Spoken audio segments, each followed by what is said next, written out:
Yo, J Money, Stu Dog, Rye Guy. You ready? Alright, let go. This is the story of a revolution. Workers complain about little pay, but they were willing to find a solution. Twas a game that they would play. Yo. My boy Alexander freed every single slave. His fierce commitment you just sure could not contain.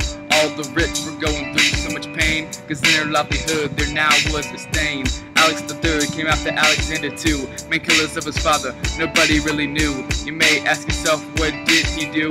Well, the answer is, he exiled the Jews. Tsar Nick took over, was scared of the Japanese. He knew they could bring his people to their knees. So what did he do? He held up his hand, said, follow me, and we're fighting Japan. Louis XVI was like Tsar Nick. The rich got all, others didn't get a lick. So in response, the people started to get sick. They wanted him gone, and they wanted it quick. Of a revolution, workers complain about little pay, but they were willing to find a solution. Twas a game that they would play. Yo.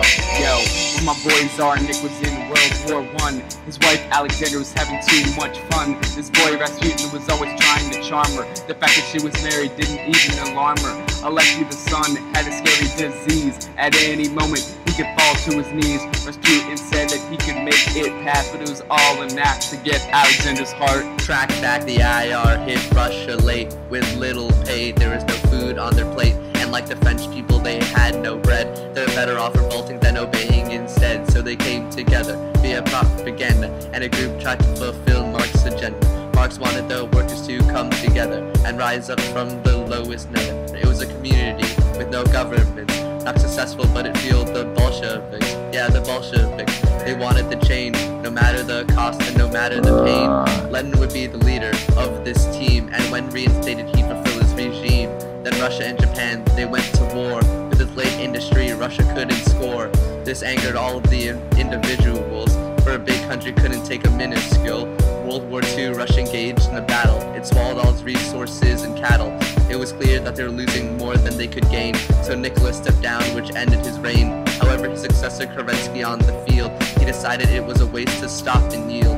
With the people desperate for war relief, Germany turned Lenin from his leave. Lenin brought promises of bread, land, and peace, which was given to them when the sides seethed. He would bring success to his whole country when he instated his new plan, the NEP. This is the story of a revolution. Workers complain about little pay, but they were willing to find a solution. Twas a game that they would play. Although Lenin died, didn't stop the movement. Song had the power of pivot way for improvement. She had good, but he had bad techniques. He didn't want his nation to look weak. He initiated the 5-year plan. It was a plan in a 5-year span. His forte was setting high expectations. It was a plan to improve his nation.